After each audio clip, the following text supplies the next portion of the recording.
तुम्हारे चरणों में, तुम्हारे चरणों में नमन करते हैं बारंबार। फंसी है हे स्वामी नाव मेरी तो अब मझधार। सुना है हमने ये लगाते तुम ही भव से पार। तेरे दर आए हैं, आए हैं, आए हैं, तेरे दर आए हैं। तुम ही मेरे हो पालनहार। ओ जिनवर रे, ओ प्रभुवर रे, हो जिनवर रे, हो प्रभुवर रे।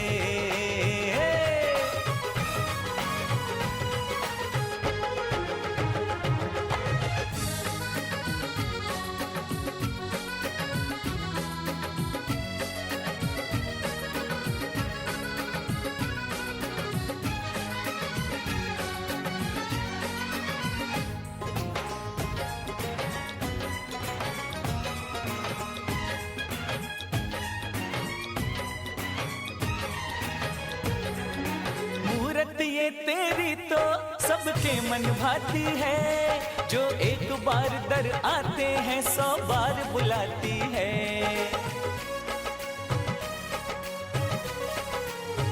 निराली महिमा है, निराली महिमा है। प्रभु साचा तेरा दरबार। भरी सबकी झोली आस लेकर जो आते द्वार। मिटा के कष्ट सभी पशु भी कर दीने भव पार। घटा दो मेरा भी, मेरा भी, मेरा भी, घटा दे मेरा भी। प्रभु कुछ तो कर्मों का भार। जिनवर रे, ओ प्रभुवर रे, ओ जिनवर रे, ओ प्रभुवर रे।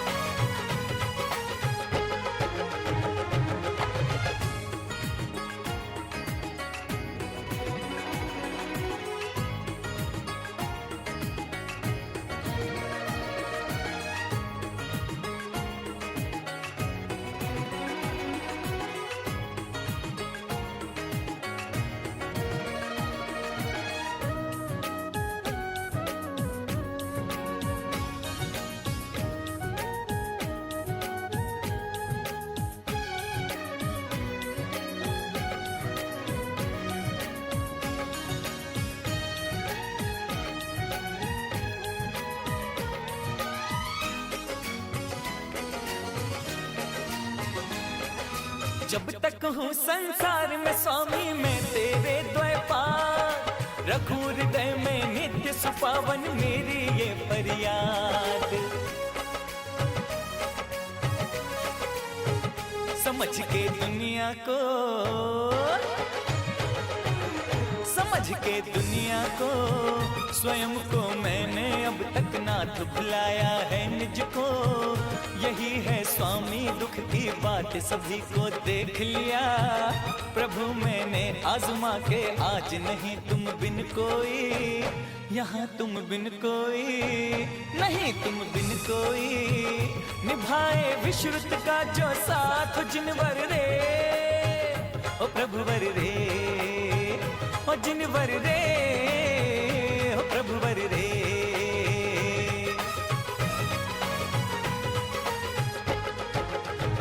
तुम्हारे चरणों में,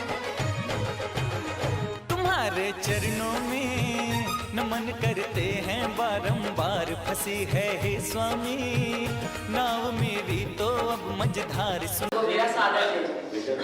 आज इस परिसर में हम बैठे हैं वह मेरे गुरुवर डॉक्टरेट की उपाधि से विभूषित उपाध्याय गुप्ती सागर जी महाराज के प्रेरणा स्रोत का पर्व। आज मैं गुप्ती सागर महाराज जी की स्वरूप का थोड़ा सा परिचय देने का प्रयास कर रहा हूँ। उपाध्याय मनीषी गुप्ती सागर महाराज जी अक्षय वट वृक्ष है। वह अपने चैतन्य ज्ञान शिराओं को विशाल विराट महाश्रुत सागर जिसका तीर दृष्टि अगम्य है तक पहुंचाकर उसे ज्ञान नीर खींच खींच कर प्रज्ञा घट को डुबो डुबो कर अनुभव कुल भरते रहते हैं। और जब वह घट भर जाता है तो झलक पड़ता है सहज ही। इस झलके शोभित शीतल जल बिंदुओं से श्रुत प्रेमियों की मरुभूमि से सौंधी सौंधी सुगंध महकने लगती है। और मैं भी उच्च रूप के अनुभव रूप जल बिंदुओं में भीग कर स्नान करता रहता हूँ। समय समय पर इन जल बिंदुओं में गुरुदेव का सुझाव मैं कागज पर भी उतार देता हूँ। मुनिश्री की चेतना पुष्प पराग की भांति निष्पक्ष है। इसे न जाति से प्रयोजन है, न देशी से राग है, न विदेशी से विद्वेष। महामनीषी उपाध्याय श्री गुप्ती सागर ने उन रेखाओं को भास्कर सा रोशन किया है जो उनके अदम्य साहस और खोजी व्यक्तित्व को का परिचय कराता है। मुनि श्री उपाध्याय गुप्ती सागर जी की सबसे बड़ी विशेषता है कि इनकी रचनाओं को परंपरावादी एवं आधुनिकता में विश्वास रखने वाले दोनों ही विचारधाराओं के लोग जिज्ञासा के साथ पढ़ते हैं तथा सराहते भी हैं। उपाध्याय श्री की कुछ विशेष रचनाएं हैं, जैसे किसने मेरे ख्याल में दीपक जला दिया 1993, हिमालय की संजीवनी शतक 1997, खुली किताब 1998 एवं पर्यूषण आत्म प्रकाश की दीप मालिका आदि अप्रतिम कृतियां हैं। इन कृतियों के माध्यम से मुनिश्री ने युग की पीठ थपथपाई है। गुरुवर का साहित्य जितना समक्ष है एवं सक्षम है, उतना ही कला पक्ष भी उतना ही अप्रतिम और बेजोड़ है। और मैं क्या कहूँ, कहने को तो बहुत कुछ है पर समय बहुत कम है। मैं यही अपनी वाणी को विराम देता हूँ और मैं अपना भी परिचय देता हूँ। मैं अनंत जैन, पुत्र मोहित जैन एवं पौत्र डीके जैन।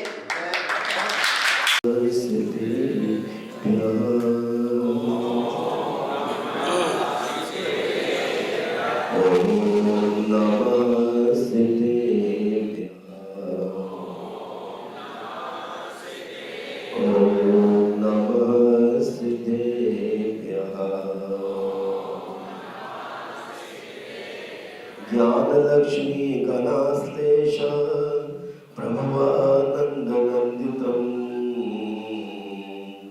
निश्चितार्थमजं नौमि परमात्मानमव्ययम्।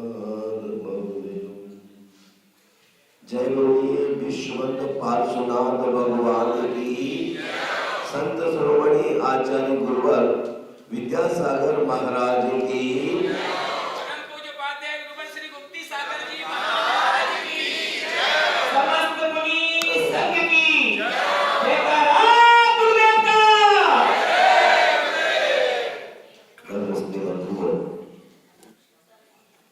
हमारे परम आराध्य पार्षद भगवान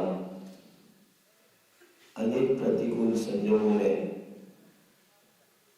अपने को समर्थ की भूमिका में लेकर चले, और जिसका कारण है उन्हें भेद विज्ञान हुआ था। तीन भुवन में सार वीतराग विज्ञानता, शिव स्वरूप शिवकार नमो त्रियोग समाधि। लोक में सारभूत जो वीतराग विज्ञान है उससे वाकिफ थे वो, इसलिए 1, 2, 3, 4 अनेक जिंदगियों में उसके भाई ने गुस्ताखी की, तथापि उन्होंने अपने आप को कमजोर साबित नहीं किया। ताकतवर कौन होता है? जो क्षमावान होता है।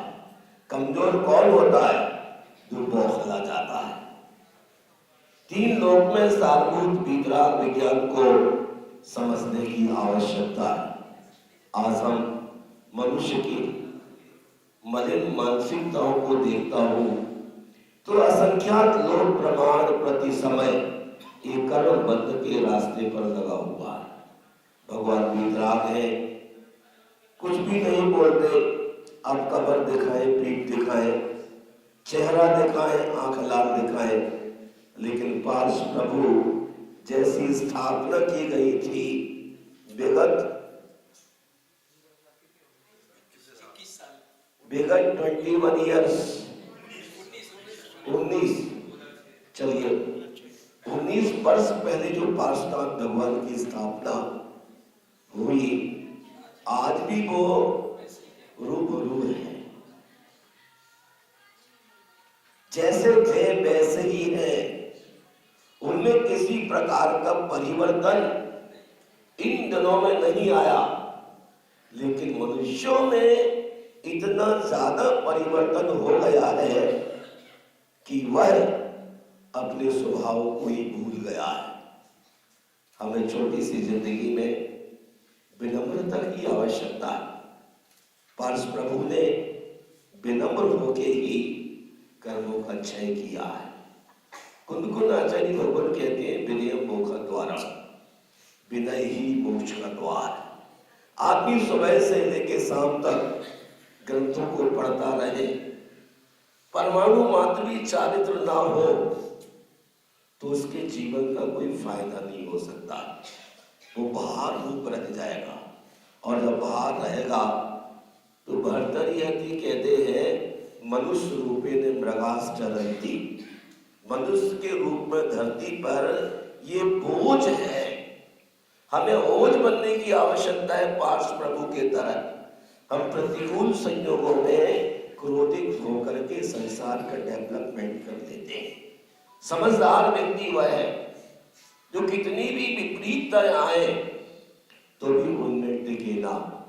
हमारे आचार्य भगवान का कहना है जब धार ठीक चल रही हो सीधी तो बहुत सारे लोग चल लेते हैं नदी में, लेकिन जब विपरीत धार हो उसमें चलने के लिए अपनी हैसियत को जगाने की आवश्यकता है।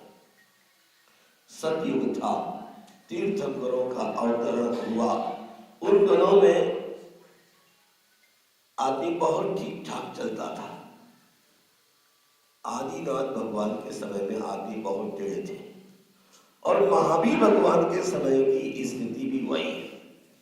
अजितनाथ से पार्श्वनाथ के जीव बहुत इशारे में कहो सामायिक में बैठ जाइए तो विपुल जी हाथ में हाथ रख करके बैठ जाएंगे। अब बहुत बार एडवाइस करना पड़ेगी कि आप लोग क्या कर रहे हैं, समय हो गया, जागिए। आदिनाथ के समय सरल थे, वक्र बुद्धि ठहरे न राज, और ये वक्रता ही हमारे जैसन आचार्य पंचाशती काल में कहते हैं वयम च तुम्या, आज इस युग में हम सब दुर्बुद्धि वाले लोग हैं। पारो नक्ति सुदीनम, सुध का पार नहीं है, कालो थुबम, छोटी सी उम्र है, और वयम च तुम्या, सब दुर्बुद्धि है। ऐसे क्षणों में हमें क्या सीखना चाहिए? जम जर मरणम खयम कुरी, जन्म जरा और मरण को नष्ट करने वाली विद्या को सीखने की आवश्यकता है। दुनिया का नंबर 1 आदमी बनने की बनस्पत सबसे पिछली पंक्ति में रहो, लेकिन मान को खड़ा होने के लिए मौका मत दो।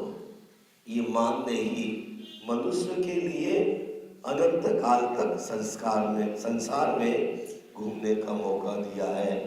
और हम ये चाहते हैं कि हम अपनी कसाइयों को दूर दूर से आए।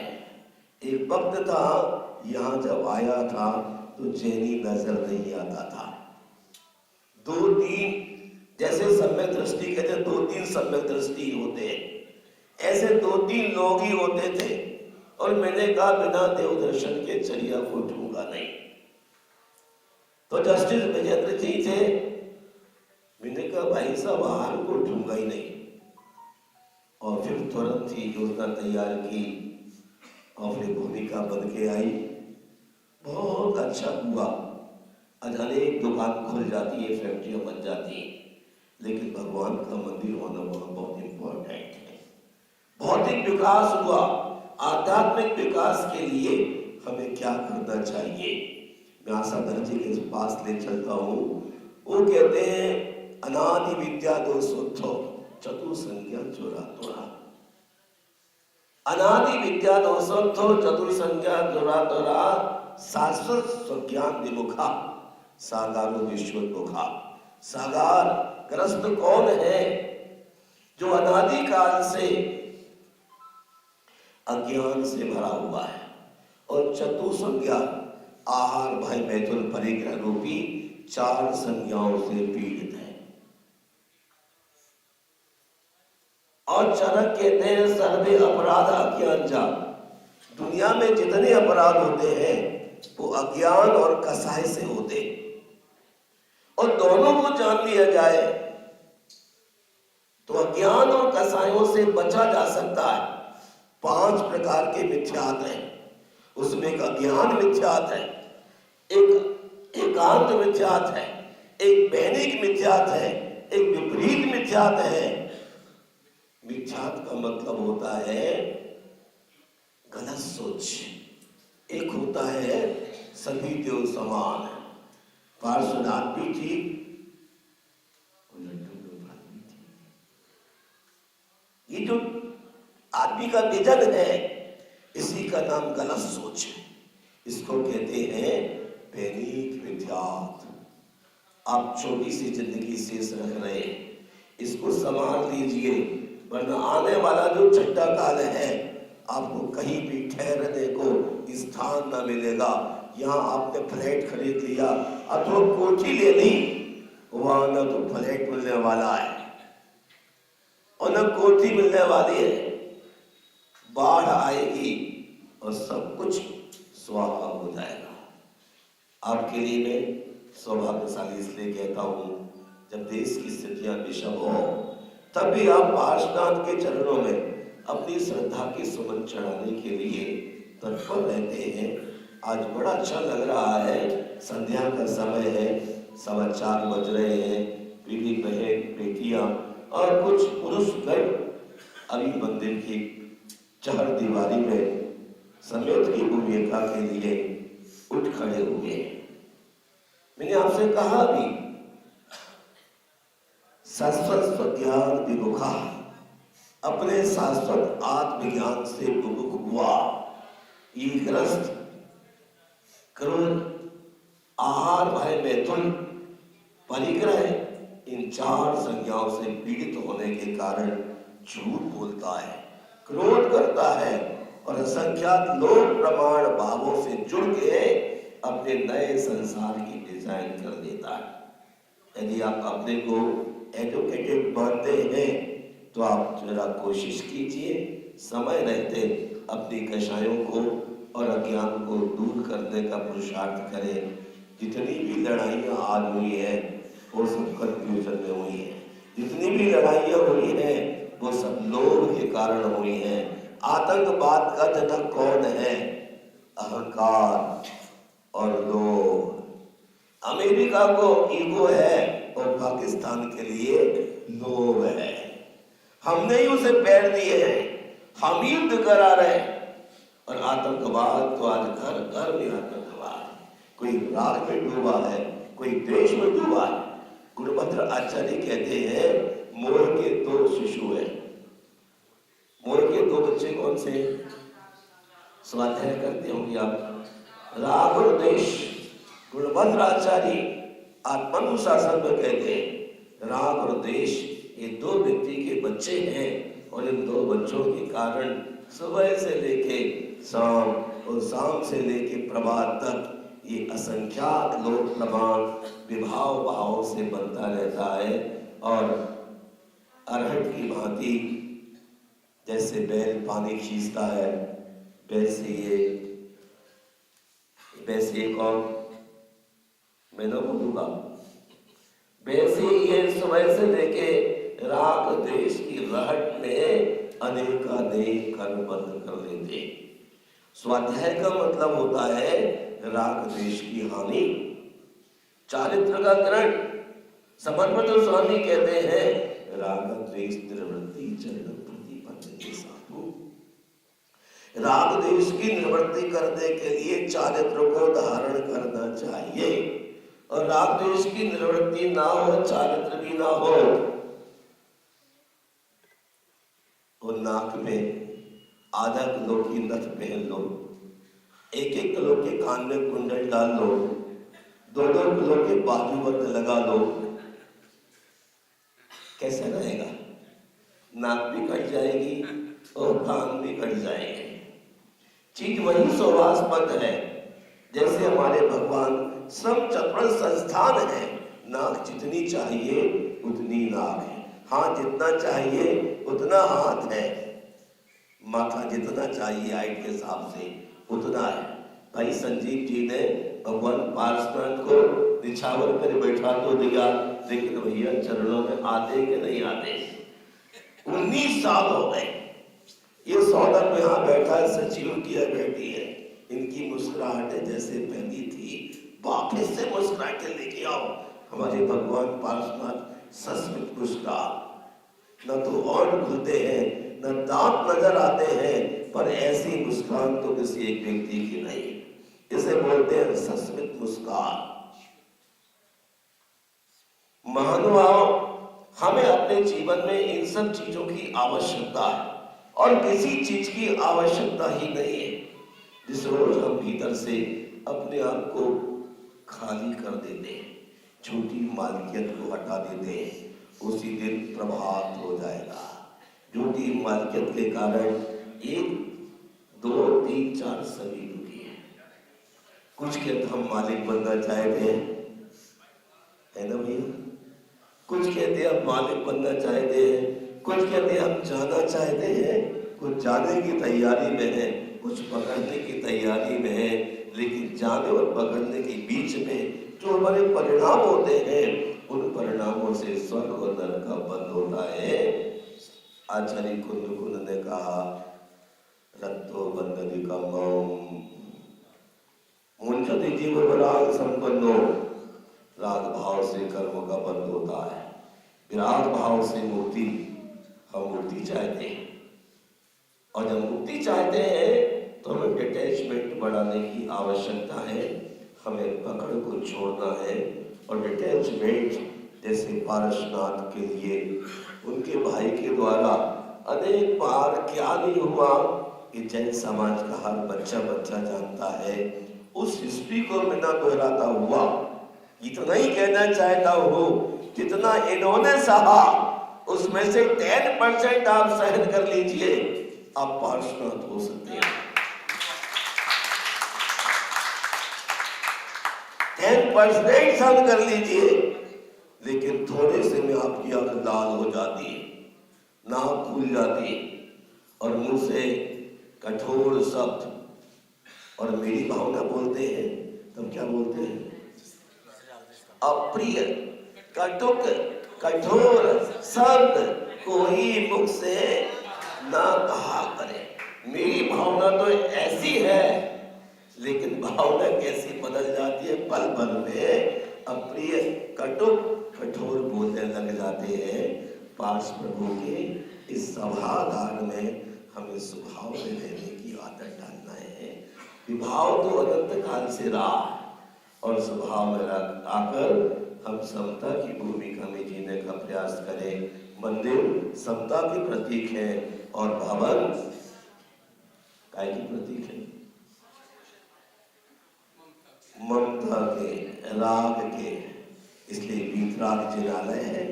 हम आप सबका भला हो, इसलिए जो हमारे साथ अनंत काल से आहार, भय, मैथुन, परिग्रह 4 प्रकार की संज्ञाएं लगी हुई हैं, उनको दूर कीजिए।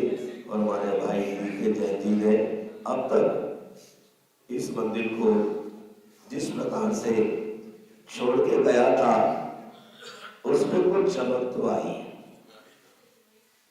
और डेवलप भले नहीं किया हो, लेकिन आपने गोल्डन लगा के थोड़ी चमक तो ले आए। अगर मुझे पहले पता होता क्या कितने सारे लोग होने वाले हैं, तो ये मंदिर पहले वहां पे बना देता 1200 में।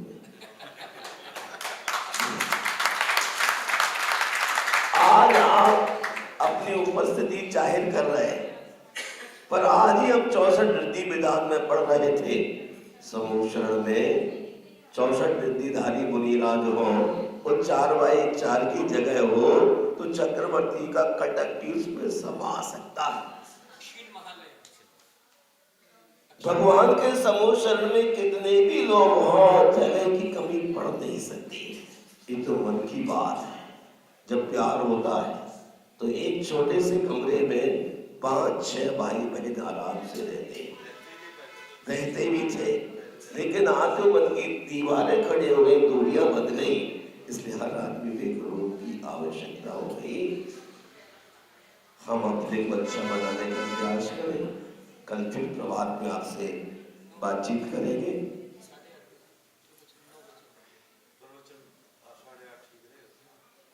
ठीक है, आप जो टाइम नियुक्त करें।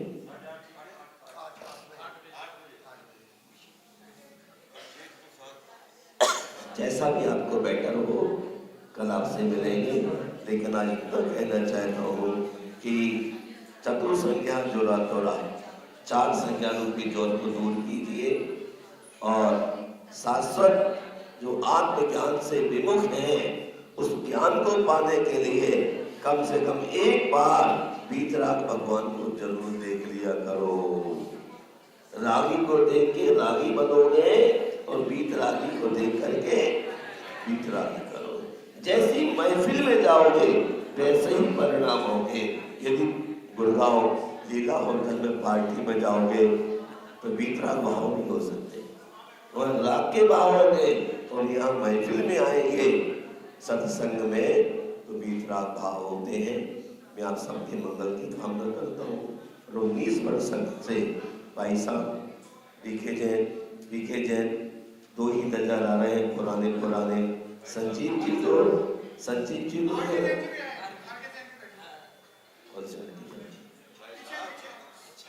अच्छा स्वास्थ्य कला में थोड़ा इनका तो बहुत अच्छा लग रहा है। भले बहुत देर से आया मैं, पर बहुत अच्छी फीलिंग। जैसा भगवान का दिव्य रूप है, ऐसा ही दिव्य रूप राणा प्रताप में स्थापित कराया है, और वहाँ का चमत्कार भी अद्भुत चमत्कार है। इसी मूर्ति का एक छोटा सा बेस 37 इंच की मूर्तियां रखवाई थी, और आज पूरे देश और दुनिया में पार्श्वनाथ भगवान का नाम हो रहा है। बस इसी की कॉपी है। आप भी अतिशय मूर्ति में नहीं होता, अतिशय भाव में होता है। क्या सुना? अतिशय मूर्ति में नहीं, अतिशय भाव में होता है। यदि भगवान के चरणों में बैठ के आप बहुत ही विशुद्धि के साथ पूजन करेंगे, अभिषेक करेंगे, मंत्र जाप करेंगे, एक एक पार्ट चार्ज हो जाएगा। क्या कुंडलपुर के बड़े बाबा आज ही चमत्कार दिखा रहे? क्या विद्यासागर महाराज के आने के बाद चमत्कार सबको दिखने लग गए? पहले भी तो 1500 साल से थे। ये आप सबके भावों की विशुद्धि का परिणाम। समय दृष्टि श्रावक, चरित्रवान श्रावक जब मंत्र का अनुष्ठान करता है तब ये सारी उपलब्धियां होने लग जाती है। मैं आप सबके मंगल की कामना करता हूँ और चाहता हूँ कि छोटी सी जिंदगी को डिजाइन कर लो, हाथ से निकल जाएगी, फिर कुछ भी न कर पाएगी। जय बोलिए पार्श्वनाथ भगवान की।